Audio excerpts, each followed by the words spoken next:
إن الحمد لله نحمده ونصلي على رسوله الكريم. أما بعد، قال الله تعالى في محكم تنزيله: يا أيها الذين آمنوا كتب عليكم الصيام كما كتب على الذين من قبلكم لعلكم تتقون أياما معدودات فمن كان منكم مريضا أو على سفر فعدة من أيام أخر وعلى الذين يطيقونه فدية طعام مسكين فمن تطوع خيرا فهو خير له وأن تصوموا خير لكم إن كنتم تعلمون. وقال حبيبنا ونبينا صلى الله عليه وسلم: من صام رمضان إيمانا واحتسابا غفر له ما تقدم من ذنبه ومن قام رمضان إيمانا واحتسابا غفر له ما تقدم من ذنبه. وقال أيضا: من قام ليلة القدر إيمانا واحتسابا غفر له ما تقدم من ذنبه.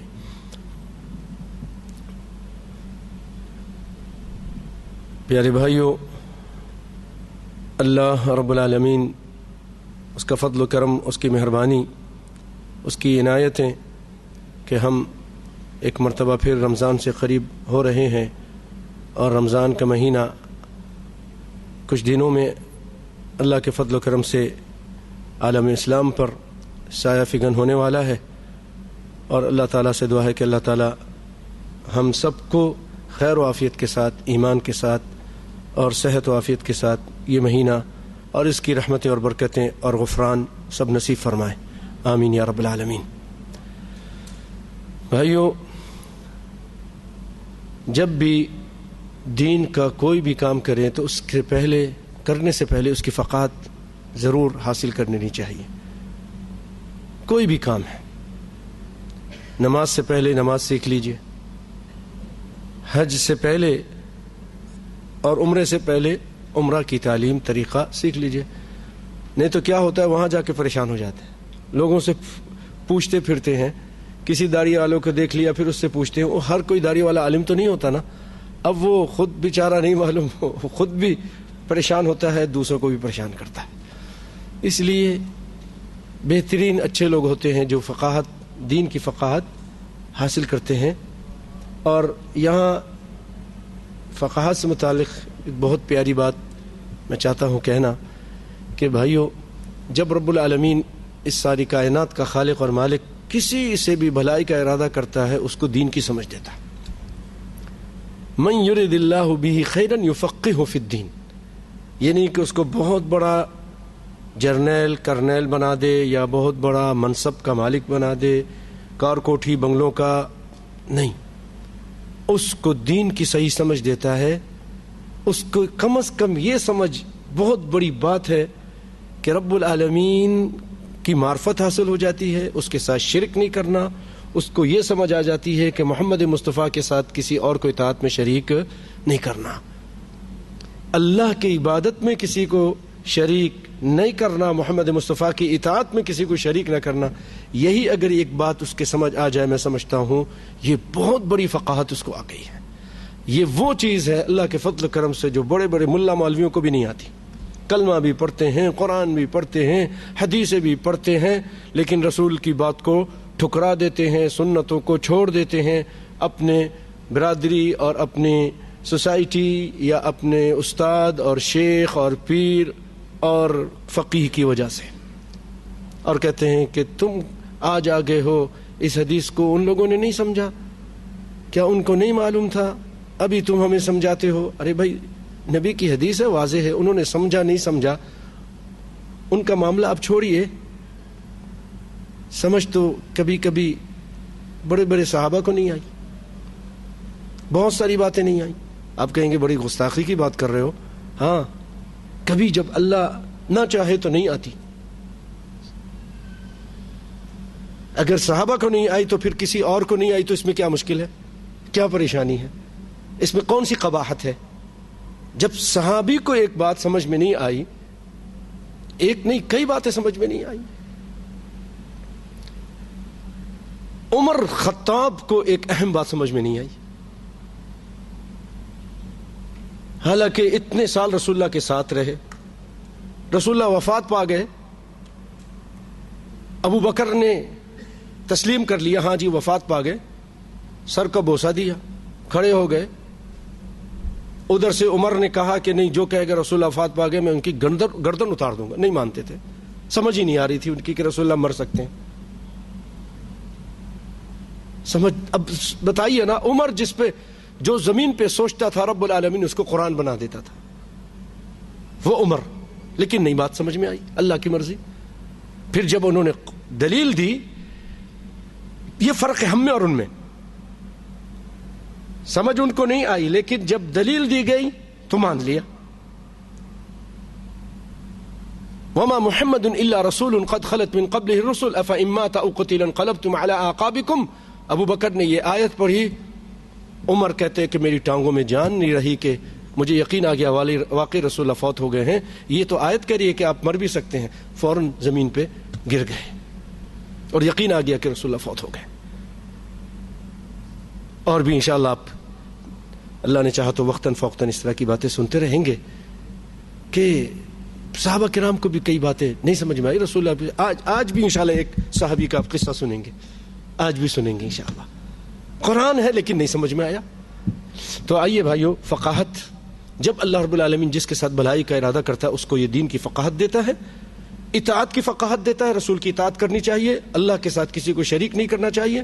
اور ڈنکے کی چوٹ پر یہ بات کہتا ہوں اور آپ اس کو لکھ لیجئے، سمجھ لیجئے کہ جو اللہ کی ذات میں کسی کو شریک کرے، اس کی صفات میں، اس کی عبادت میں، جیسے وہ بندہ مومن اور موحد نہیں مشرک ہے، اسی طرح جو محمد مصطفیٰ کی رسالت میں اور اطاعت میں کسی کو شریک کرے وہ بندہ بھی مشرک ہے۔ وہ شرک فی التوحید، یہ شرک فی الرسالہ ہے، اور نبی صلی اللہ علیہ وسلم نے اس کو بھی شرک قرار دیا ہے۔ اللہ نے چاہا تو کبھی وضاحت کے ساتھ آپ کے سامنے اس کو بیان کریں گے۔ تو دین کی فقاہت اور پھر دین کا یہ فہم جس کو مل جائے اور وہ اس کو آگے پہنچائے، بھائیوں یہ بھی بہت اللہ رب العالمین جس پر اپنا خاص نظر کرم کرتا ہے اور جس کو اس مشن کے لیے چن لیتا ہے، یہ اس کے خاص بندے ہوں کا کام ہوتا ہے۔ تو اللہ تعالی ہم سب کو اس کام کے لیے چن لے، بولے آمین آمین یا رب العالمین، کہ ہم بھی نبی کائنات صلی اللہ علیہ وسلم کی لائی ہوئی شریعت کو لوگوں تک پہنچانے والا کام کریں، دین کا کام کریں، تبلیغ کا کام کریں، لوگوں تک سچ کو پہنچائیں، حق کو پہنچائیں اور توحید کو پہنچائیں، اور نبی صلی اللہ علیہ وسلم کی رسالت کو، ان کی سنت کو پہنچائیں۔ اللہ تعالی ہم سے یہ کام لے لے، آمین یا رب العالمین۔ آئیے قرآن پاک کی آیت کا ترجمہ۔ اللہ تعالیٰ فرماتے ہیں، یا ایھا الذین آمنوا، اے ایمان والو، کتبہ فرض کیا گیا ہے تمہارے اوپر روزوں کو، جیسا کہ تم سے پہلے لوگوں پر فرض کیا گیا تھا تاکہ تم متقی پرہیزگار بن جاؤ۔ روزے کو فرض کرنے کا مقصد تقوی ہے۔ ایام معدودات، یہ گنتی کے چند دن ہیں۔ فمن کان منکم مریضا او علی سفر، جو تم میں سے بیمار ہو یا سفر میں ہو اس کو چاہیے کہ بعد میں گنتی پوری کر لے۔ وعلی الذین یطیقونہ فدیۃ، اور جو فدیہ دے سکتا ہے وہ فدیہ دے دے، ایک مسکین کا کھانا، اور جو زیادہ کرے گا اس کے لیے بہتر ہے۔ وَأَن تَصُومُوا خَيْرٌ لَكُمْ، اگر تم روزہ رکھو تو بہتر ہے، إِن كُنتُمْ تَعْلَمُونَ۔ تھوڑی سی وضاحت کرتا چلوں بھائیوں کہ روزہ اللہ تعالیٰ نے پچھلی قوموں پر، امتوں پر فرض کیا تھا، پریشان ہونے کی ضرورت نہیں۔ جب اللہ نے پر کیا تھا، انہوں نے رکھا تو ہم بھی رکھ سکتے ہیں، مشکل کی کوئی بات نہیں ہے۔ اور گنتی کے یہ چند دن ہیں، اور اس میں یہ بھی اللہ تعالیٰ ہمیں بتلا رہا ہے کہ اگر تم میں سے کوئی بیمار ہو اور سفر میں ہو، نہیں روزہ رکھ سکتا ہے تو بعد میں اپنی گنتی پوری کر لے۔ اور یہاں ایک چیز یہ بھی یاد رکھیے کہ شروع اسلام میں پہلے محرم کا روزہ فرض تھا، صرف محرم کا روزہ۔ پھر جب 2 ہجری کو یہ آیتیں اتری اور رمضان کے روزے فرض ہوئے تو محرم کا روزہ جو فرض تھا وہ نفل بن گیا، اور اس کے بعد مسلمان رمضان کا روزہ رکھنے لگے فرض کی حیثیت سے۔ لیکن اس میں پھر بھی اس آیت میں اور شروع اسلام میں ایک اختیار تھا کہ بندہ چاہے تو روزہ رکھے، چاہے تو صحت مند ہونے کے باوجود، مقیم ہونے کے باوجود روزہ رکھنے کی بجائے وہ کیا کرے، ایک مسکین کو کھانا کھلا دے یا 2 کو کھانا کھلا دے. اس آیت میں یہی ذکر ہے. پھر اللہ کہہ رہے ہیں اگر تم روزہ رکھو تو بہتر ہے، روزہ رکھو تو تمہارے لیے بہتر ہے، مرضی ہے رکھو نہ رکھو، نہیں رکھو گے تو کھانا کھلا دو. یہ شروع اسلام میں تھا. اسی طرح شروع اسلام میں، جیسا کہ آگے بھی جا کے آپ پھر سنیں گے انشاءاللہ العزیز، شروع اسلام میں روزے کی یہ حیت تھی کہ انسان مغرب کے ٹائم جب روزہ کھولتا تھا تو مغرب سے لے کے عشاء تک کھانے پینے کی اجازت تھی اور دیگر حلال کاموں کی اجازت تھی جو روزے میں نہیں کر سکتے ہیں. پھر اس کے بعد جب عشاء ہو جاتی تھی یا عشاء کا ٹائم شروع ہو جاتا تھا یا آدمی سو جاتا تھا، 2 چیزیں تھیں، یا سو جاتا یا عشاء کا ٹائم شروع ہو جاتا، تو پھر اس کا روزہ بھی دوبارہ شروع ہو جاتا، روزہ اب بند ہو جاتا اور اس کو پورا دن پھر روزہ رکھنا تھا. تو اللہ تعالیٰ نے بعد میں پھر آسانی کر دی اور اس کا ٹائم بڑھا کر مغرب سے لے کے فجر تک کر دیا. انشاءاللہ آگے آپ سنیں گے. اس کے بعد بھائیو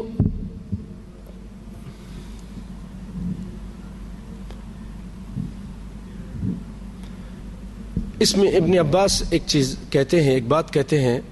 بعض علماء اس طرف گئے کہ یہ جو آیتیں ہیں جو بھی آپ نے سنی ہیں کہ اگر روزہ رکھو تو بہتر ہے اور مسکین کو کھانا کھلا دو، مرضی ہے تمہاری، نہیں رکھتے، تو اس کے بارے میں وہ کہتے ہیں یہ آیت منسوخ نہیں ہے، بلکہ یہ آیت بوڑھوں کے لیے ہے، دائمی مریض کے لیے ہے، اور ایسا بوڑھا جو بہت زیادہ عمر کا ہو چکا ہے اس کے لیے ہے کہ وہ روزہ نہیں رکھ سکتا ہے، ایک مسکین کو کھانا کھلا دے، اور جو ہمیشہ کا بیمار ہے وہ بھی روزہ نہیں رکھ سکتا ہے، کھانا کھلا دے. لیکن دیگر علماء یہ کہتے ہیں کہ نہیں، یہ آیت منسوخ ہو گئی ہے بعد والی آیت سے. وہ آیت آپ کے سامنے میں آپ کو سناتا ہوں. شہر رمضان الذی انزل فیہ القرآن، رمضان کا مہینہ جس میں اللہ تعالیٰ نے قرآن نازل کیا ہے، اس میں ہدایت ہے لوگوں کے لیے اور بینات ہیں، یعنی دلائل ہیں ہدایت کی اور فرقان ہیں. جو تم میں سے موجود ہو اس کو چاہیے، اس مہینے میں جو موجود ہو اس کو چاہیے کہ روزہ رکھے. اب اختیار ختم ہو گیا. پہلے اختیار تھا روزہ رکھو نہ رکھو، نہیں رکھو گے تو کھانا کھلا دو. لیکن اب دوسری آیت میں اللہ تعالیٰ نے فرما دیا فمن شہید منکم الشہر فلیصم، جو تم میں سے اس مہینے میں موجود ہو اس کو روزہ رکھنا پڑے گا. اب کیونکہ دوبارہ اس چیز کو لاگو کیا گیا اس لیے پھر تفصیل اور بھی بیان کر رہے ہیں اللہ تعالیٰ. ومن کان مریضا او علی سفر، جو تم میں سے بیمار ہو یا سفر کی حالت میں ہو تو اب اس کو کیا ہے، اپنی گنتی بعد میں پوری کرنی پڑے گی. اللہ تمہارے ساتھ بھلائی کا ارادہ کرتا ہے، آسانی کا ارادہ کرتا ہے، تمہارے ساتھ مشکل کا ارادہ نہیں کرتا. اور تاکہ تم اپنی گنتی پوری کر لو اور تم تکبیر کہو، یعنی جب روزہ مکمل کر لو تو اللہ کی تکبیریں، اللہ اکبر اللہ اکبر اللہ اکبر کبیرا والحمد للہ کثیرا وسبحان اللہ بکرۃ واصیلا.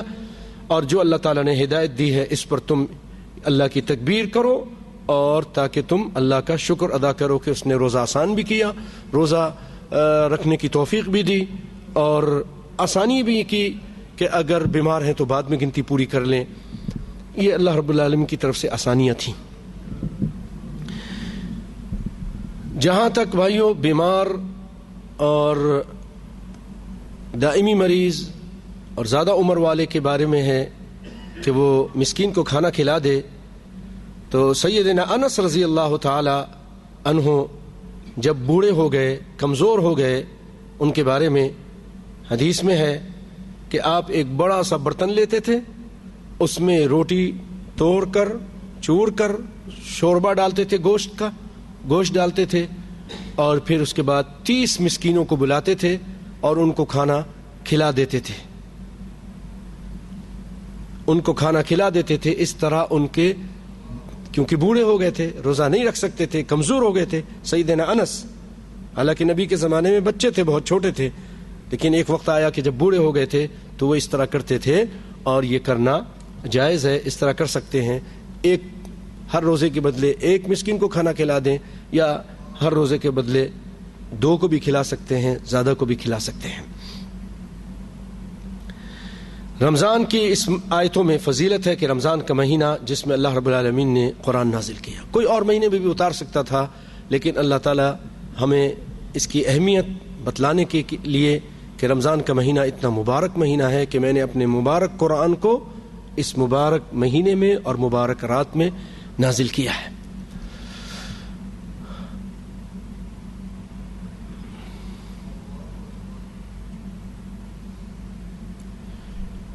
اور بھائیو، سفر سے متعلق تھوڑے سے احکام جو یہاں بیان ہوئے ہیں کہ اللہ تعالیٰ نے ہمیں مسافر کو اجازت دی ہے کہ وہ سفر کی حالت میں روزہ نہ رکھے.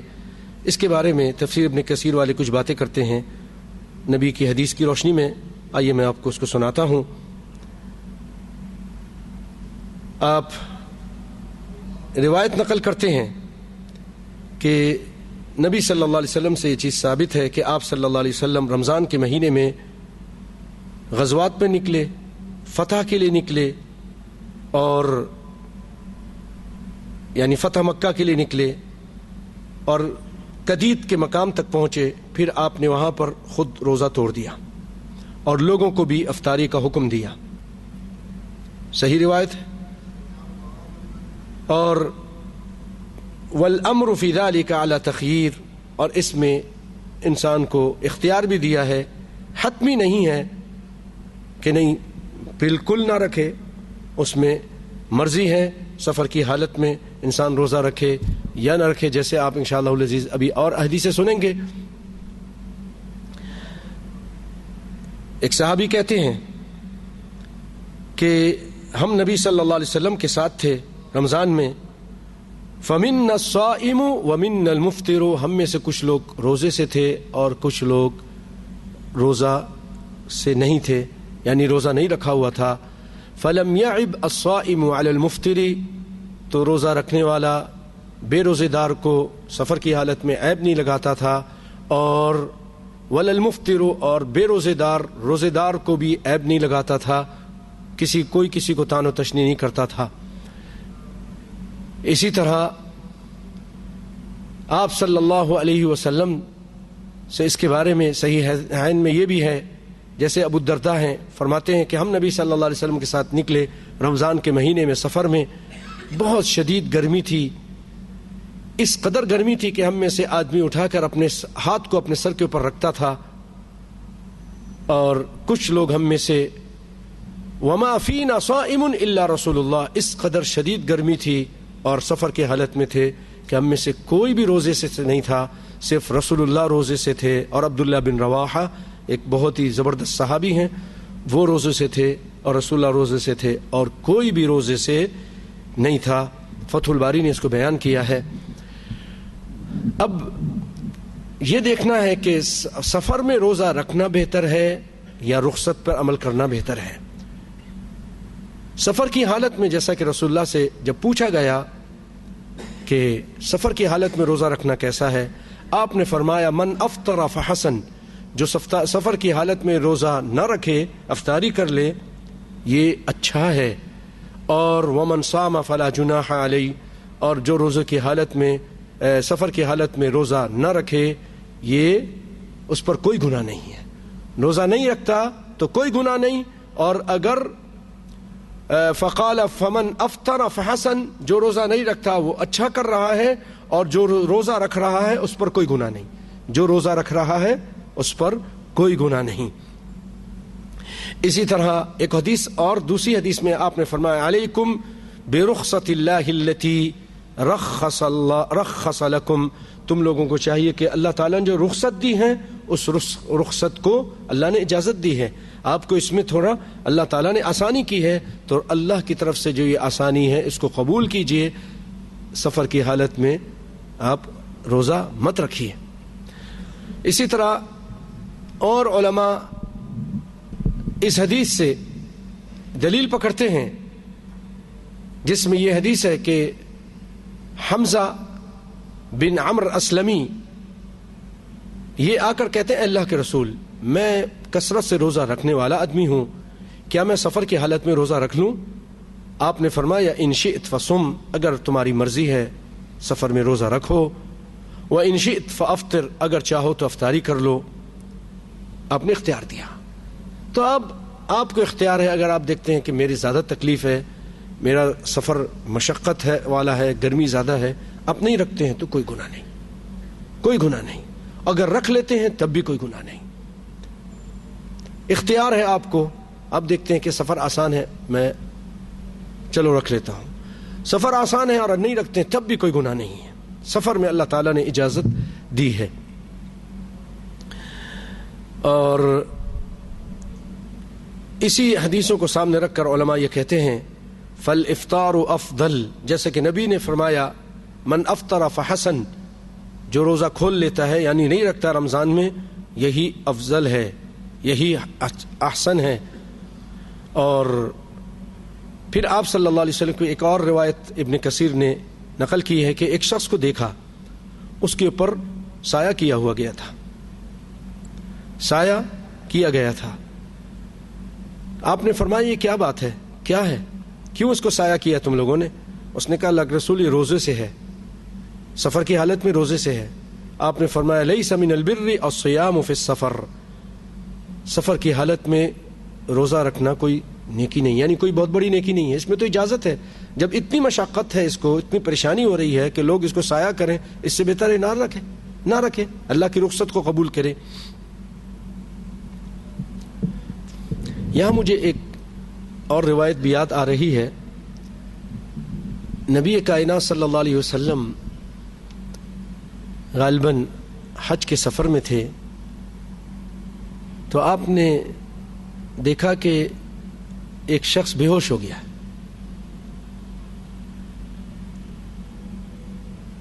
تو آپ نے پوچھا کیا بات ہے، یہ کیوں ایسا ہوا؟ تو لوگوں نے بتایا اللہ کے رسول اس نے نظر مانی ہے کہ یہ جو سفر کر رہا ہے حج کا یا عمرے کا، اس میں سواری پہ سوار نہیں ہوگا اور کسی سائے میں نہیں بیٹھے گا، اور یہ اسی طرح پیدل سفر کرے گا. آپ نے فرمایا ایک شخص کو کہ تم یہیں کھڑے رہو، جب یہ ہوش میں آئے تو اس کے کان میں کہہ دینا کہ تمہارے اس فعل کا اللہ اس کے رسول کے دین سے کوئی تعلق نہیں ہے، کوئی تعلق نہیں. اللہ تعالیٰ اس چیز سے بے پرواہ ہے، غنی ہے. یہ جو تم کر رہے اپنی طرف سے یہ مشقت، ہاں اگر کوئی خود بخود بغیر طلب کے مشقت آ گئی ہے اس میں اجر ہے، لیکن خود ہی طلب کرنا، آپ صلی اللہ علیہ وسلم فرمایا اس سے کوئی تعلق، اللہ اور اس کے رسول کا کوئی تمہارے اس چیز سے تعلق نہیں ہے. تو جان بوجھ کے ہمیں مشقت کو اپنانا نہیں چاہیے. اور یہ جو آج لوگ کہتے ہیں گاڑی بھی چل رہی ہیں، بسیں بھی ہیں، سب کچھ، نہیں جی میں پیدل جاؤں گا، پاکستان سے پیدل آ رہا ہے حج کرنے کے لیے، کیوں بھائی؟ اور لوگ اس کی تصویریں اور اخباروں میں اور ریڈیو پہ اور بڑا اس کو ہیرو بنا کے پیش کر، یہ تو نبی کی مخالفت کر رہا ہے، آپ اس کو ہیرو بنا رہے ہیں. اس کو بیچارے کو سمجھانا چاہیے، اس کو بتانا چاہیے کہ آپ یہ کام جو کر رہے ہیں غلط ہے. آپ نے فرمایا کہ اس کو کہو سواری پہ سوار ہو، اور پھر فرمایا کہ اس کو کہو کہ سایہ پہ بیٹھے. آگے چلتے ہیں بھائیوں.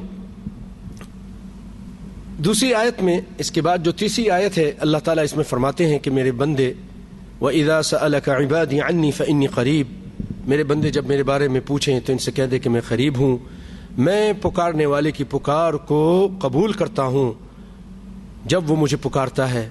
ان کو چاہیے کہ مجھے ہی پکاریں اور مجھ پر ایمان لائیں تاکہ یہ لوگ کامیاب ہو جائیں.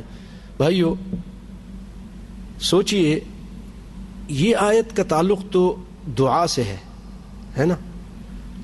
تو رمضان کے بیان میں اس آیت کا کیا تعلق ہے؟ علماء اس میں کہتے ہیں کہ ایک بہت لطیف سا تعلق ہے کہ اللہ تعالیٰ یہ بتلانا چاہتے ہیں، بظاہر کوئی تعلق نظر نہیں آ رہا، رمضان کا بیان ہو رہا ہے، روزے کا بیان ہو رہا ہے، اور اس میں دعا کا ذکر بیچ میں آیت آ گئی، جیسے لوگ کہتے ہیں جملہ معترضہ ہے.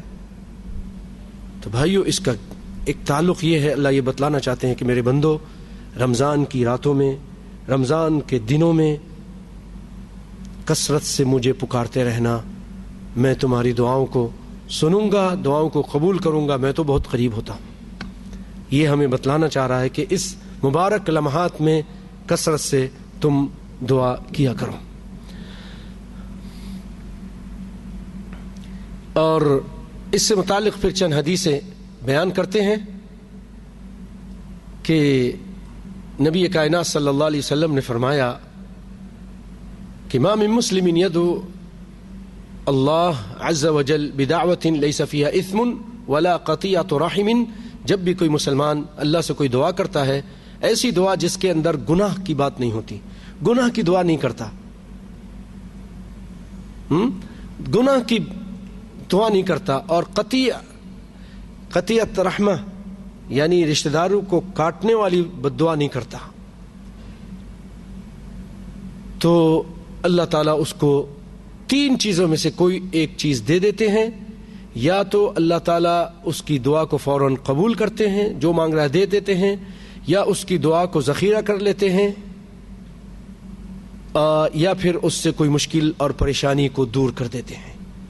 دعا آپ کی بیکار نہیں جائے گی، ضائع نہیں جائے گی۔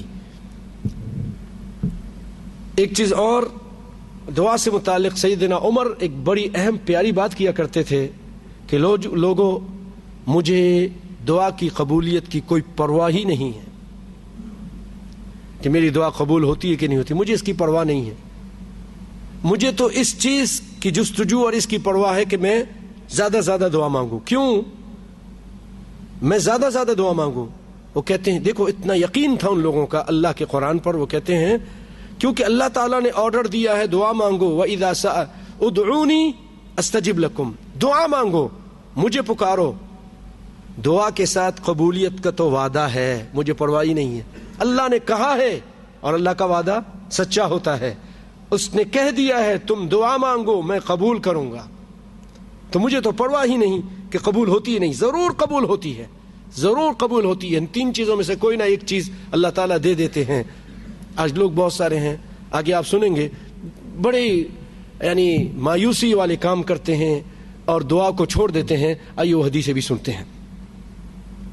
نبی کائنات صلی اللہ علیہ وسلم فرماتے ہیں کہ زمین کے اوپر کوئی بھی مسلمان آدمی اللہ کو جب پکارتا ہے تو اللہ تعالیٰ اس کو ضرور عطا کرتے ہیں، یا اللہ تعالیٰ اس دعا کی وجہ سے مشکل کو دور کر دیتے ہیں۔ ما لم يدع بإثم او قطيعة رحم، جب تک کہ وہ کوئی گناہ والی دعا نہ کرے یا قطع رحمی کی دعا نہ کرے۔ اور ایک اور روایت میں فرمایا آپ صلی اللہ علیہ وسلم نے کہ یستجاب لأحدکم ما لم یعجل، آدمی کی دعا قبول ہوتی رہتی ہے جب تک کہ وہ جلد بازی نہیں کرتا۔ لوگوں نے کہا اللہ کے رسول جلد بازی کیا ہے؟ وہ یہ کہتا ہے دعوت فلم یستجب لی، میں نے تو بڑی دعا کی یار، اتنے سالوں سے دعا مانگ رہا ہوں لیکن میری دعا قبول ہی نہیں ہوتی، یہ جلد بازی ہے۔ پھر اللہ تعالیٰ ایسی کی دعا نہیں کر جو اس طرح کی بات کرتا ہے، میری دعا تو قبول ہی نہیں ہوتی۔ تو ایسا نہیں کہنا چاہیے۔ آپ کو کیا معلوم اللہ تعالیٰ نے پتہ نہیں کتنی بڑی بڑی پریشانیاں اور حادثات اور مشکلیں اور مسائل دور کر دیے آپ کی دعا مانگنے کی وجہ سے۔ اور قیامت کے دن جب اللہ تعالیٰ انسان کو توجہ دیجئے اجر ثواب عطا کریں گے دعا مانگنے کی وجہ سے، اس کو بہت کچھ دیں گے، تو وہ کہے گا اللہ یہ کہاں سے آیا؟ کہا تم میرے بندے دعا مانگتے تھے، دعا دنیا میں کچھ دے دیتے تھے، کچھ ہم ذخیرہ کر لیتے تھے، یہ وہ ہے۔ تو وہ اس دن تمنا کرے گا کاش کہ میری کوئی دعا بھی نہ قبول ہوئی ہوتی، کوئی دعا بھی قبول نہ ہوئی ہوتی، آج اتنا اللہ تعالیٰ اجر عطا کر رہے ہیں۔ اللہ اکبر۔ تو یہ ساری چیزیں بھائیو بتلا رہی ہیں کہ رمضان میں تہجد کے وقت افطاری کے وقت اور نمازوں کے ٹائم اور سجدوں میں اللہ سے کثرت سے دعائیں مانگنی ہیں۔ لیکن دعاؤں کے لیے بھائیو چند چیزیں بہت ضروری ہیں۔ حلال کھاؤ، سود پر مبنی نہ ہو، حرام پر مبنی نہ ہو، دھوکے پر رشوت پر آپ کا رزق مبنی نہ ہو، حلال روٹی ہونی چاہیے۔ اور سبحان اللہ اخلاص کے ساتھ دعا مانگیے، اللہ ضرور سنے گا، ضرور سنے گا۔ جتنا اللہ کے زیادہ قریب ہوں گے اطاعت کے ذریعے، رسول اللہ کی اطاعت کے ذریعے، اللہ اتنا ہی قبول کرے گا، اتنا ہی۔ کہا کہ میرا بندہ جب میرے فرض چیزوں کے ذریعے میرا قرب حاصل کرتا ہے، پھر نوافل کے ذریعے میرا قرب حاصل کرتا ہے، میں اس کا ہاتھ بن جاتا ہوں، اس کے پاؤں بن جاتا ہوں، اس کی آنکھ بن جاتا ہوں۔ پھر جب وہ مجھ سے دعا مانگتا ہے تو میں اس کی دعا کو قبول کرتا ہوں، اور جب وہ مجھ سے پناہ مانگتا ہے تو میں اس کو پناہ دیتا ہوں۔ یہ حدیث ہے۔ تو اس کے لیے کیا ہے کہ اللہ کے قریب بھی تو ہونا. دن رات بدماشی بھی کریں, سود بھی کھائیں, ظلم بھی کریں, اور سارے جتنے ناجائز کام بھی کریں, اور اللہ ماں سنتا نہیں ہے. یہ بڑھیا دیکھو دن رات ظلم و ستم بھی کر رہی ہے, حرام کھا رہی ہے, بکواس بھی کر رہی ہے, اور سارے رشتہ داروں سے لڑائی جھگڑا بھی کیا ہوا ہے, اور اس کے بعد ٹی وی بھی بیٹھ کر دیکھ رہی ہے, سب کچھ کر رہی ہے, اور کہتے ہیں اللہ میرے دعا سن نہیں رہا ہے. تو تم کون سا اچھا کام کر رہی ہو کہ اللہ تمہاری دعا سنے؟ کام بھی تو تم ایسا کر رہی ہو جو شیطانوں والا کام ہے. مرد بھی ایسے ہیں اور عورتیں بھی ایسی ہیں. اصلاح کرو, رمضان آنے والا ہے, ابھی اصلاح نہیں کرو گے کب؟ پردہ نہیں کرتی ہو تم, پردہ نہیں کرتی ہو, تمہاری بیٹیاں ایسی پھر رہی ہوتی ہیں, نہ ان کو سمجھاتی ہو نہ خود سمجھتی ہو, مرنے کے قریب ہو گئی ہو, ابھی 60 سے تمہاری عمر زیادہ ہو گئی ہے, لیکن اپنی حالت دیکھو تم, تمہاری نوجوان بیٹیاں کو اپنے ساتھ لے کر پھرتی ہو. وہ بھی پردہ نہیں, تم بھی پردہ نہیں. اس کو دیکھو داڑھی بھی نہیں لگتا ہے, کتنے سال ہو گئے ہیں, 60 سال کا اب ہو رہا ہے, مرنے کے قریب پہنچ گیا ہے. کب داڑھی رکھو گے؟ قبر میں جا کے. وہاں داڑھی رکھنے کی کوئی وہاں نہیں ملے گی داڑھی, یہاں ابھی رکھ لے. یہ موقع ہے, یہ اصلاح کا موقع ہے. رمضان تقویٰ ہے, تقویٰ. جب رمضان میں ہی ہم تقویٰ نہیں اختیار کریں گے, اللہ اس کے رسول کے طریقے کے مطابق زندگی نہیں گزاریں گے, تو پھر کون سا موقع آئے گا کہ پھر ہم تقویٰ اختیار کریں گے؟ بھائیوں, آپ کے روزے کی قبولیت کی ایک نشانی یہ ہے کہ رمضان کے بعد آپ کی حالت رمضان سے جو پہلے تھی نا اس سے بہتر ہو. پہلے نمازوں میں سستی تھی, اب نمازوں میں پابندی ہو گئی. پہلے قرآن بہت کم پڑھتے تھے, اب زیادہ پڑھنے لگ گئے. پہلے پردہ نہیں کرتے تھے, پردہ شروع کر دیا. داڑھی نہیں تھی, داڑھی رکھ لی. اللہ اکبر.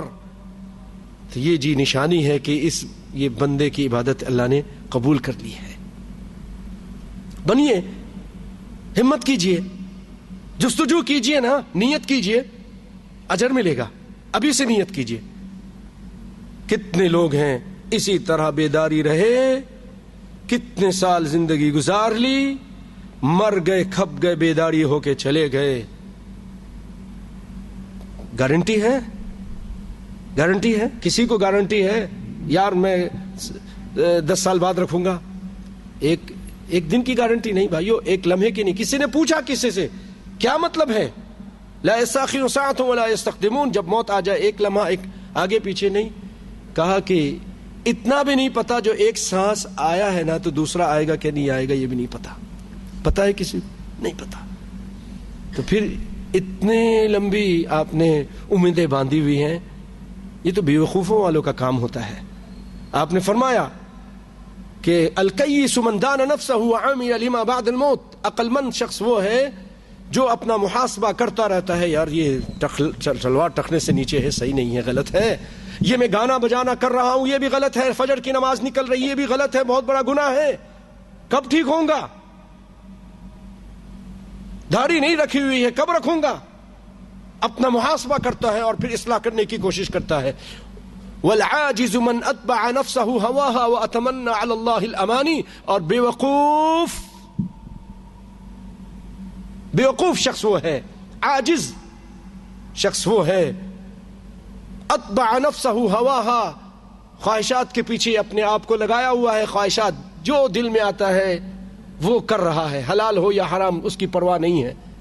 یہ ذرا ڈانس دیکھ لوں, یہ ڈرامہ بھی دیکھ لوں, یہ فلم بھی دیکھ لوں, اور ان دوستوں کے ساتھ بھی چلے جاؤں, یہ سود بھی کھا لوں, یہ بلڈنگ بھی بنا لوں, سارا کام کر رہا ہے. وَأَتَمَنَّا عَلَى اللَّهِ الْأَمَانِ, اور اللہ پہ بڑی امیدیں باندھے بیٹھا ہے. جی اللہ بڑا نکتے نواز ہے, اللہ غفور الرحیم ہے. تو اللہ شدید العقاب بھی تو ہے نا, ان بطش ربک لشدید بھی تو ہے نا. نبی صلی اللہ علیہ وسلم ایسے آدمی کے بارے میں کیا فرماتے ہیں؟ بیوقوف ہے, بیوقوف ہے, عورتوں سے رابطہ کیا ہوا ہے, ٹیلی فون پر اور نیٹ پر ان سے باتیں کرتا ہے, دوسروں کی بیویوں سے, دوسروں کی بہنوں سے, دوسرے کی بیٹیوں سے, جس سے جائز نہیں. اور اتمنا علی اللہ, شیطان نے دھوکہ دیا ہوا ہے. جی آج بہت سارے لوگوں کو جی یہ نیٹ کے ذریعے تبلیغ ہو رہی ہے, بہت اچھی تبلیغ ہو رہی ہے, اپنا ستیہ ناس ہو رہا ہے, اپنا ایمان کا کبارہ ہو رہا ہے. یہ تبلیغ ہو رہی ہے. پہلے اپنی تبلیغ کر لو جا کر. عورتیں ہیں جی مردوں کے میسج بھیج رہی ہیں, یہ دین, یہ ان کو جی دین فارورڈ کیا جا رہا ہے عورتوں کو، ان کو بتا کیا تمہارا کام یہ نہیں ہے، اپنی عورتوں میں کر لو تبلیغ، اپنا ایمان بچاؤ۔ نبی کی بیویوں کو اللہ تعالیٰ فرما رہا ہے وَقَرْنَ فِي بُيُوتِكُنَّ وَلَا تَبَرَّجْنَ تَبَرُّجَ الْجَاهِلِيَّةِ الْأُولَى وَأَقِمْنَ الصَّلَاةَ وَآتِينَ الزَّكَاةَ، اور پھر کہا کہ جب کوئی بات اگر تم نے کرنی ہے تب بھی ایسی بات نہ کرو کہ جن کے دلوں میں مرض ہے ان کے اندر مرض پیدا ہو جائے، جن کے دل کمزور ہیں۔ سورۃ احزاب میں اللہ تعالیٰ نے اس کے بارے میں پوری وضاحت کے ساتھ کہہ دیا۔ تو بھائیو، عورتوں کو بھی ہوشیار ہونا ہے، رمضان سے پہلے توبہ کر لیں، آئندہ نہیں رابطہ کریں گے مردوں سے، اور مردوں کو بھی توبہ کرنی چاہیے کہ ہم عورتوں سے رابطہ نہیں کریں گے۔ میں نے تو اپنے ساتھیوں سے کہہ دیا، اللہ تعالیٰ سب کو عمل کی توفیق عطا فرمائے، سب کو اللہ تعالیٰ اچھی توفیق عطا فرمائے۔ تو دعا کی قبولیت کے لیے بھائی تھوڑا سا ہمیں بھی ذرا اچھا ہونا چاہیے نا، حلال روٹی کی طرف آنا چاہیے اور گناہوں کو چھوڑنا چاہیے، پھر دیکھیں کیسے اللہ تعالیٰ ہماری دعائیں قبول کرے گا۔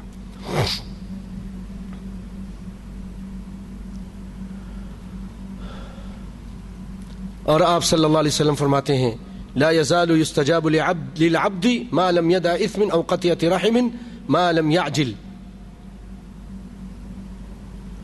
یہ حدیث سنا دیے، آگے سنیے ایک اور آپ صلی اللہ علیہ وسلم فرمایا 3 دعائیں ایسی ہیں کہ اللہ تعالیٰ ان کو رد نہیں کرتا، امام العادل کی دعا، حاکم عادل انصاف کرنے والا، اور روزے دار کی دعا، روزے دار کی دعا، یہ روزے کے دن آنے والے ہیں، ودعوت المظلوم، اور مظلوم کی بد دعا، یرفعها اللہ دون الغمام، اللہ تعالیٰ بادلوں سے اس کو اوپر اٹھاتا ہے، اللہ اکبر، یوم القیامت، قیامت کے دن، وتفتح لها ابواب السماء، آسمان کے دروازے کھول دیے جاتے ہیں، اور اللہ فرماتے ہیں بعزتی لانصرنک ولو بعد حین، اس دعا کو کہتا ہے میری عزت کی قسم میں تیری مدد کروں گا اگرچہ کچھ دیر بعد ہی کیوں نہ ہو، لیکن تیری ضرور مدد کروں گا۔ اسی لیے آپ صلی اللہ علیہ وسلم فرماتے ہیں مظلوم کی بد دعا سے بچتے رہو۔ بھائیو، آگے اس کے بعد تیسری آیت ہے کہ اللہ تعالیٰ نے حلال کیا ہے رمضان کی ان راتوں کو، جو اللہ تعالیٰ نے ایک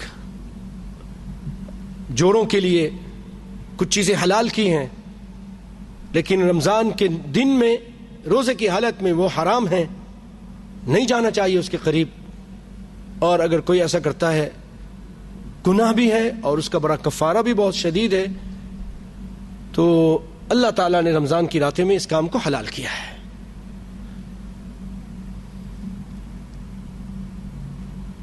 اور جیسے میں نے کہا کہ شروع اسلام میں کیا تھا کہ صرف مغرب سے لے کر عشاء تک تھا، اب لوگوں سے صبر نہیں ہوا، بعض سے بھول چوک ہو گئی، بعض سے اس میں خیانت ہو گئی، اللہ نے خیانت کہا ہے۔ سیدنا عمر آگے اللہ کے رسول میں تباہ ہو گیا، میں تو قریب چلا گیا اور مجھ سے یہ فعل ہو گیا۔ اسی طرح ایک صحابی ہیں، وہ گھر تشریف لائے، انصاری ہیں، کسان ہیں، روزے سے تھے، اپنی بیوی سے آ کے کہنے لگے کچھ ہے کھانے کے، نام ہے ان کا قیس بن سرمہ، دن بھر اپنی کھیتی پہ کام کرتے رہے، شام کو آئے اور اپنی بیوی سے کہنے لگے کچھ کھانے کو ہے، تو کہنے لگی نہیں ہے کھانے کو۔ بھائیو، ہمارے یہاں کتنے کھانے کو ہم شکر نہیں کرتے، اور ان کے یہاں کھانے کو لیے نہیں ہے تو پھر بھی کچھ نہیں، اللہ پہ توکل ہے اور صبر ہے، راضی ہیں، اللہ اکبر۔ تو بیوی کہنے لگی اچھا میں اڑوس پڑوس میں دیکھتی ہوں، کچھ مل گیا تو میں آپ کے لیے لے آتی ہوں۔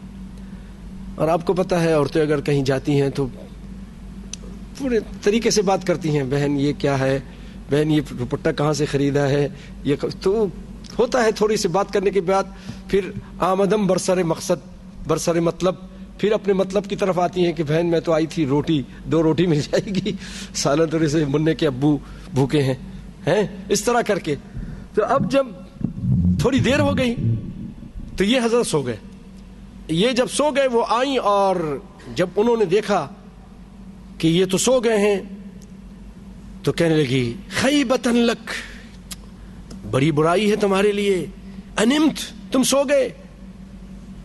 کہا کھا لو. نہیں، کیسے کھا سکتے ہیں، روزہ ہو گیا. یہ تھے متقی لوگ، روزہ ہو گیا، کچھ نہیں کھایا پورا دن، اب نہیں کھاؤں گا، بغیر کھائے پیے پھر روزہ رکھ لیا.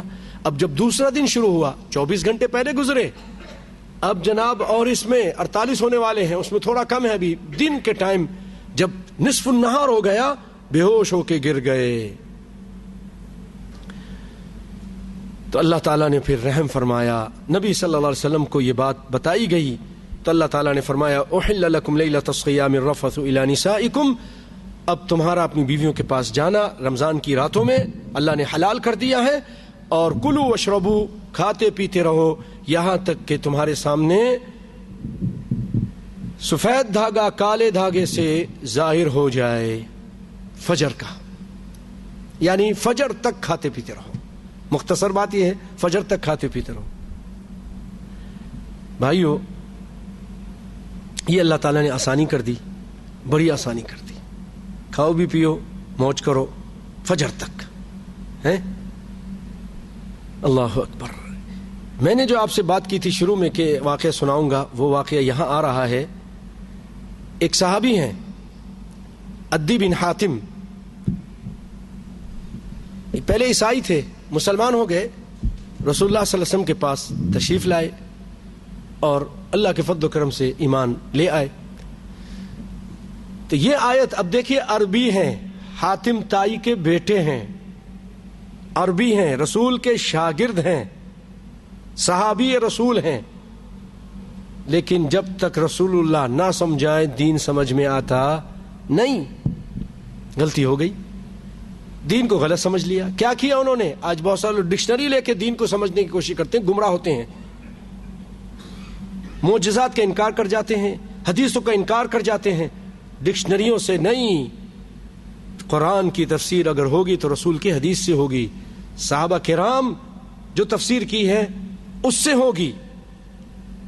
صحابہ کرام رسول کی باتوں سے تفسیر کرتے تھے.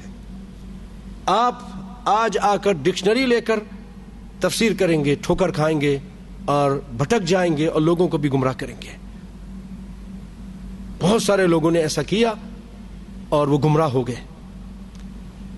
اب سنیے، صحابی ہیں لیکن نہیں سمجھ آئی بات. انہوں نے 2 دھاگے لیے، 2 دھاگے لے کر اپنے تکیے کے نیچے رکھ لیا اور رات بھر وہ دھاگے دیکھتے رہے. صبح اٹھے، اللہ کے رسول، اللہ تک کہتا ہے کہ سفید دھاگا کالے دھاگے سے ظاہر ہو جائے. میں تو دیکھتا رہا اللہ کے رسول، مجھے تو کچھ نظر نہیں آیا. تحت وسادی، میں نے اپنے تکیے کے نیچے رکھ لیا تھا. آپ صلی اللہ علیہ وسلم نے مذاق سے کہا ان وسادک اذن لعرید، تمہارا تکیہ تو پھر بہت لمبا چوڑا ہو گیا ہے.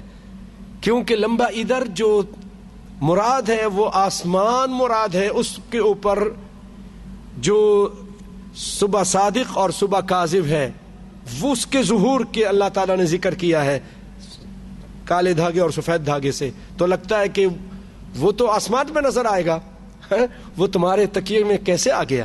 تو لگتا ہے کہ تمہارا تکیہ بہت بڑا ہو گیا. آپ صلی اللہ علیہ وسلم نے ایک مذاق کیا اور ایک پیار سے جواب دیا، لگتا ہے تمہارا تکیہ بہت بڑا ہو گیا. پھر آپ نے فرمایا ان کان الخیط الابیض والاسود تحت وسادک، اتنا بڑا ہو گیا کہ سفید دھاگا اور کالا دھاگا یعنی صبح صادق اور کاذب تمہارے تکیہ کے اندر آ گئی. اور ایک اور روایت میں آپ نے فرمایا، جب انہوں نے کہا اللہ کے رسول یہ خیط الابیض اور خیط الاسود کیا ہے؟ یہ 2 دھاگے ہیں. آپ نے فرمایا انک لعرید القفا ان ابصرت الخیطین ثم قال لا بل هو سواد اللیل وبیاض النہار. یہ انہوں نے آ کے کہا اللہ کے رسول یہ کالے دھاگے اور سفید دھاگے سے کیا مراد ہے؟ رات کو تجربہ کر لیا تھا، ادھر ناکام ہوئے سمجھ نہیں آئی بھائیو، سمجھ اس قرآن پاک کی رسول اللہ سمجھائیں گے تو آئے گی، رسول اللہ نہیں سمجھائیں گے تو نہیں آ سکتی۔ حدیث ضروری ہے قرآن سمجھنے کے لیے۔ تو پھر آ کر پوچھا اللہ کے رسول سے کیا مراد ہے؟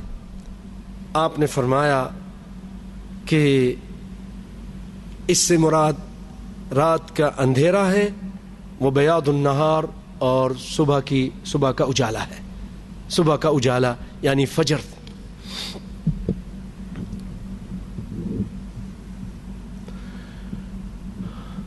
اور آپ صلی اللہ علیہ وسلم نے یہ بھی فرمایا، جیسا کہ انس فرماتے ہیں تسحروا فإن فی السحور برکہ، سحری کرو کیونکہ سحری کے اندر برکت ہے۔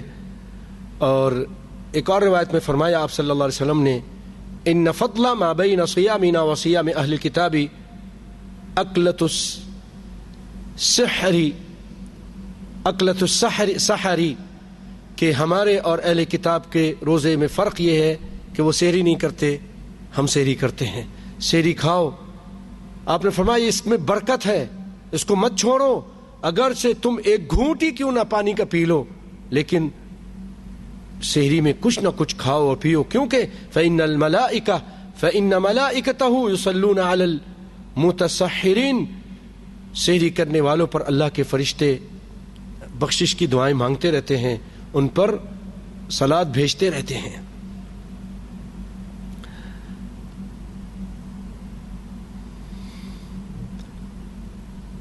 پیارے بھائیو، اسی طرح ہمارے اسلام میں فجر سے پہلے ایک اذان ہوتی ہے جو آج ہم چھوڑ چکے ہیں، بہت سارے اسلامی ممالک میں نہیں ہے، اس کو سحری کی اذان بولتے ہیں۔ سحری کے ٹائم وہ ہوتی ہے، اور آج بھی بعض جگہوں پہ ہوتی ہے، حرم شریف میں ہوتی ہے، حرمین میں ہوتی ہے، وہ سحری کی اذان ہے، اور پھر اس کے بعد فجر کی اذان ہوتی ہے۔ تو اسی کے بارے میں آپ صلی اللہ علیہ وسلم فرما رہے ہیں کہ لا یمنعکم اذان بلال عن سحورکم فإنہ ینادی باللیل، دیکھو بلال کی اذان تم کو کھانے پینے سے نہ روک دے، کیونکہ وہ رات کے ٹائم سحری کے ٹائم اذان دیتے ہیں۔ فکلوا واشربوا، کھاؤ پیو، حتی تسمعوا اذان ابن ام مکتوم، ام مکتوم ایک اندھے صحابی تھے، وہ اذان دیتے تھے، تو کہا کہ جب وہ اذان دے تو تم پھر کھانا پینا چھوڑ دو۔ فإنہ لا یؤذن حتی یطلع الفجر، وہ اذان اسی وقت دیتے ہیں جب فجر طلوع ہو جاتا تھا۔ اور بھائیو، اگر کوئی شخص اس حالت میں اٹھتا ہے کہ وہ غسل اس پر واجب ہو گیا ہے اور ٹائم کم ہے، تو وہ کیا کرے گا؟ تو وہ اپنا ہاتھ اگر وضو کر سکتا ہے تو وضو کر کے، یا نہیں تو کم از کم ہاتھ منہ دھو کر ہی اپنا سحری کر لے، اور پھر بعد میں نہا دھو لے، بعد میں نہا دھو لے، کیونکہ پھر بعد میں کھا نہیں سکے گا، بعد میں نہا سکے گا۔ تو اسلام اور نبی صلی اللہ علیہ وسلم نے کئی مرتبہ ایسا کیا۔ اور اسی طرح آپ صلی اللہ علیہ وسلم یہ بھی فرماتے ہیں کہ جب اذا اقبل اللیل من ہا ہنا وادبر النہار من ہا ہنا فقد افطر الصائم، جب سورج غروب ہو جائے اور یہاں سے رات آنے لگ جائے اور دن چلا جائے تو پھر روزے دار کا روزہ بھی کھل جاتا ہے۔ بعض لوگ خامخواہ احتیاط کرتے ہیں اور بہت دیر کرتے ہیں، اسلام اس کو پسند نہیں کرتا۔ یہ آپ صلی اللہ علیہ وسلم فرمایا کہ میری امت اس وقت تک خیر میں رہے گی کہ جب ان احب عبادی الی اعجلهم فطرا، میرے نزدیک اللہ تعالیٰ فرماتے ہیں کہ میرے بندے وہ مجھے زیادہ پسند ہیں جو افطاری میں جلدی کرتے ہیں۔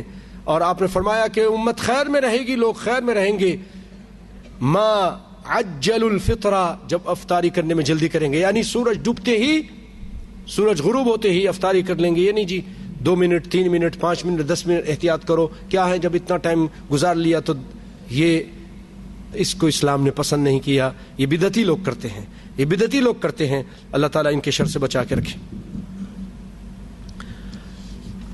تو بھائیو، یہ چند باتیں میں آپ کے سامنے اس آیتوں کی روشنی میں کی ہیں، اور مختصر کچھ تھوڑی سی اور بھی اہم باتیں آپ کے سامنے کر کے چند منٹوں میں اپنی بات کو ختم کرتا ہوں۔ پہلے جو میں نے آپ کے سامنے حدیثیں سنائی ہیں، اس میں نبی صلی اللہ علیہ وسلم فرماتے ہیں من صام رمضان ایمانا واحتسابا غفر له ما تقدم من ذنبی، جو رمضان کے روزے رکھتا ہے ایمان کے ساتھ، مسلمان ہو کر، مومن ہو کر، اور اللہ سے ثواب کی امید کے ساتھ، یعنی نیت اچھی رکھ کر روزہ رکھتا ہے، اس کے پچھلے سارے گناہ معاف ہو جاتے ہیں۔ اللہ اکبر، اس کے پچھلے سارے گناہ معاف ہو جاتے ہیں۔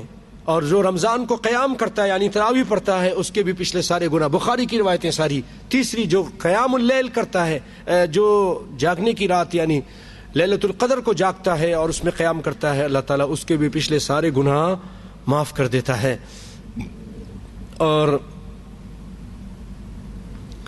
ایک اور روایت میں نبی کائنات صلی اللہ علیہ وسلم فرماتے ہیں کہ جب اذا دخل رمضان فتحت ابواب السماء، جب رمضان شروع ہو جاتا ہے تو آسمان کے دروازے کھول دیے جاتے ہیں اور جہنم کے دروازے بند کر دیے جاتے ہیں اور شیطانوں کو جکڑ دیا جاتا ہے۔ بخاری اور مسلم کی روایت ہے۔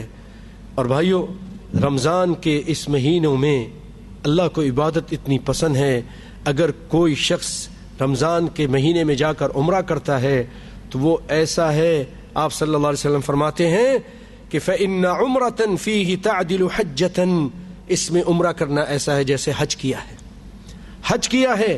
اور ایک اور روایت میں کہ ایسا حج جو اس نے میرے ساتھ کیا ہے، ایسا حج جس نے اس نے میرے ساتھ حج کیا ہے۔ اللہ اکبر۔ اور بھائیو، ایک جگہ آپ صلی اللہ علیہ وسلم فرماتے ہیں الصیام والقرآن یشفعان، روزہ بھی اور قرآن بھی، یہ قرآن پاک، رمضان کا مہینہ قرآن کا مہینہ ہے، اس میں کثرت سے قرآن پڑھنا چاہیے۔ تو یہ رمضان کا روزہ اور قرآن شفاعت کریں گے اپنے بندے کے لیے، اور روزہ کہے گا اللہ میں نے اس کو کھانے پینے سے اور شہوت سے روک دیا تھا، اے اللہ میری اس کی میری شفاعت اس کے بارے میں قبول کیجئے۔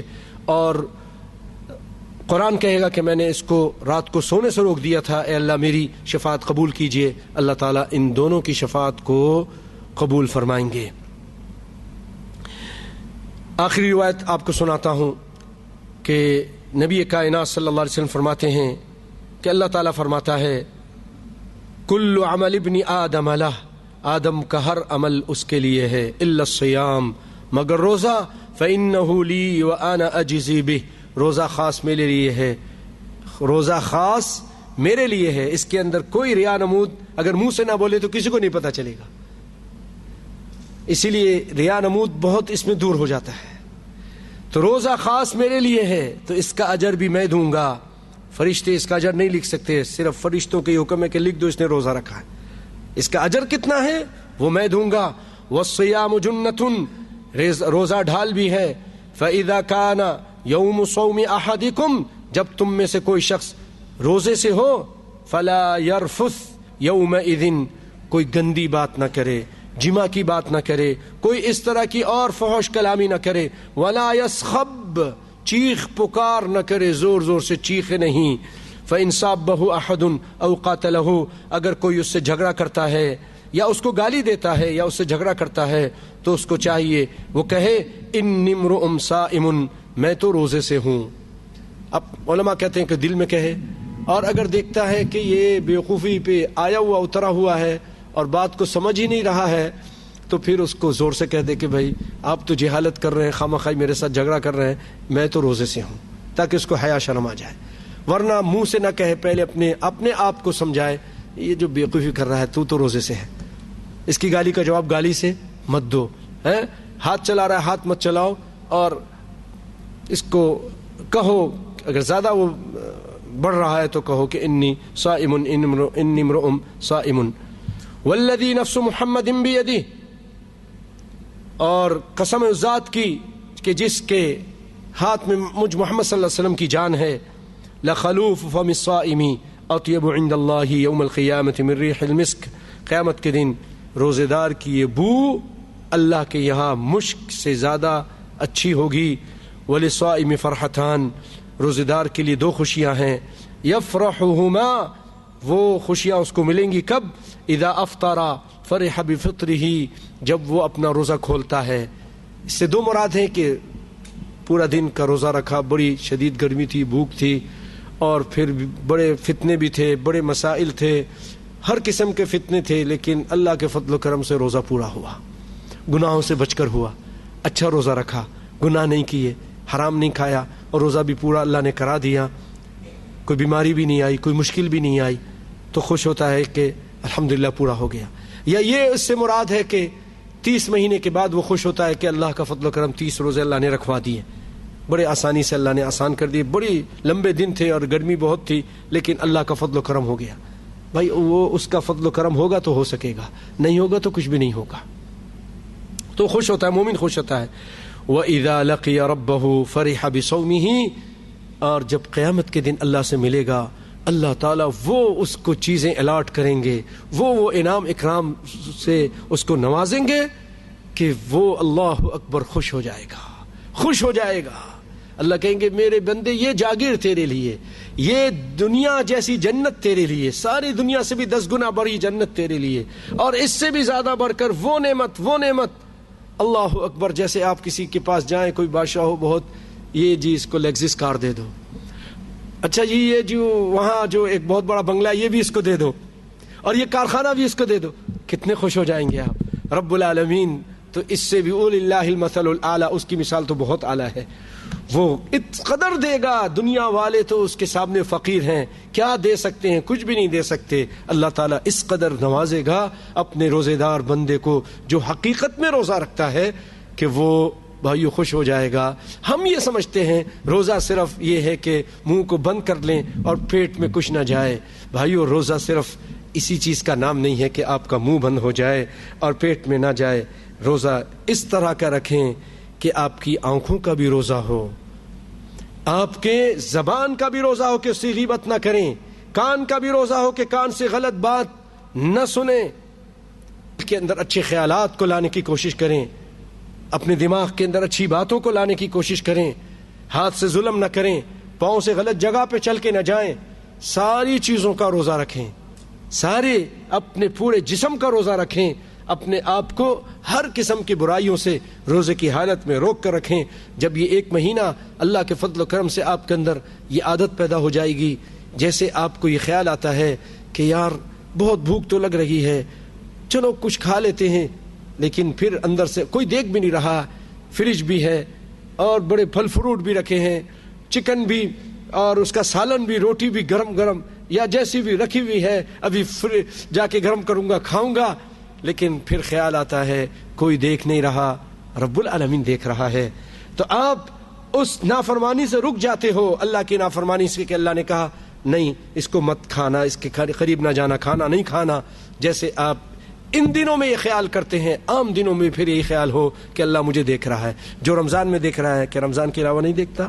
اللہ مجھے اور آپ کو اچھی سمجھ عطا فرمائے، اللہ تعالیٰ مجھے اور آپ کو صحیح تقویٰ عطا فرمائے، اور بھائیو اللہ تعالیٰ ہمیں ہر قسم سے گناہ سے بچنے کی توفیق عطا فرمائے. اللہ تعالیٰ سب کو ہدایت عطا فرمائے. وآخر دعوانا الحمدللہ رب العالمین وجزاکم اللہ خیر.